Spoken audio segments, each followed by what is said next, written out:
नमस्कार, मी सीमा शिंदे. माझ्या चॅनलवर सर्वांचं तुमचं स्वागत आहे. आज मी केलेला आहे साखर आंबा. चला तर आपण सुरुवात करूया साखर आंबा कसा केलेला आहे. आज मी करणार आहे साखर आंबा. ही छान हिरवी कैरी ताजी ताजी आहे, झाडाची तोडून आणलेली आहे आणि एकदम अशी कडक आहे. आणि साखर आंब्यासाठी जास्त आंबट नाही घ्यायची आहे. आता आपण याची साल काढून घेणार आहे. सर्वात आधी मी स्वच्छ पाण्याने धुवून घेतलेली आहे आणि आता आपण कपड्यांनी पुसून घेतली आहे. तर आपण याची साल काढणार आहे.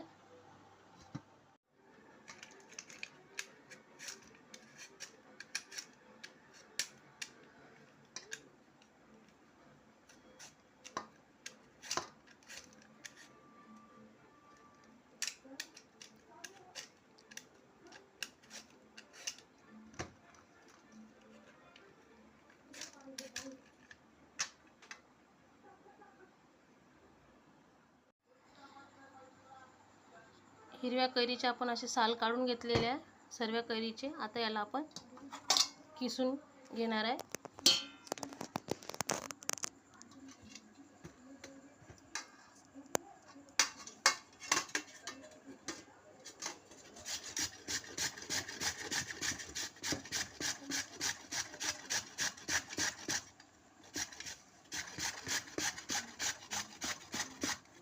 तर याच पद्धतीने आपण पूर्ण हिरवी कैरी आपण किसून घेणार आहे. साखर आंब्यासाठी आपण ही कैरी किसलेली आहे.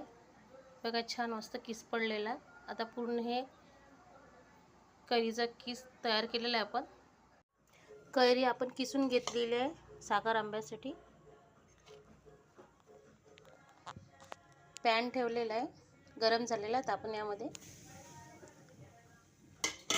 5 मिनिट आपण असं याचा रस जो आहे तो असं पूर्ण शोषून घेते गरम याने.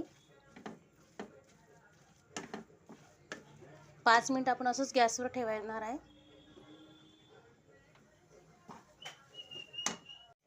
5 मिनिट आपण गॅसवर कैरीचा हा किस आपण छान असं पाणी त्याचं सोकून घेतलेला आहे. आता आपण यामध्ये साखर टाकणार आहे आणि याला छान पाकात येईपर्यंत आपण गॅसवर ठेवणार आहे.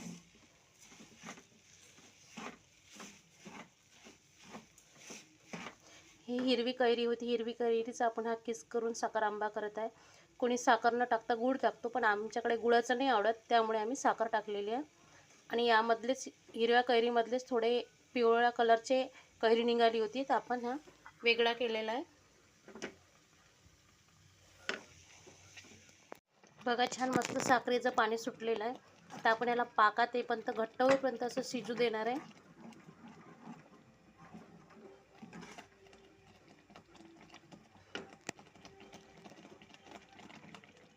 साखर आंबा आपला पाकात आलेला आहे, छान झालेला. आणि मी गॅस बंद केलेली आहे. आता यामध्ये विलायची पावडर टाकणार आहे. थोडी जायफळ आणि विलायची पावडर केलेली आहे. छान मिक्स करून घेणार आहे. हा साखर आंबा आपण पोळीसोबत किंवा पराठेसोबत आणि छान पुरीसोबत पण खातात मुलं. साखर आंबा आपला हा तयार झालेला आहे. लहान मुलं छान आवडीनं खातात. तसं टिफिनमध्ये मुलांना भाजी न आवडतात आपण साखर आंबा पोळीसोबत देऊ शकतो. आणि हा वर्षभर टिकणारा साखर आंबा आहे. छान असा काचेच्या भरणीमध्ये आता आपण भरून ठेवणार आहे. आवडला असेल तर लाईक करा, और शेअर करा, सबस्क्राईब करा. नवीन असाल तर सबस्क्राईब करा. धन्यवाद.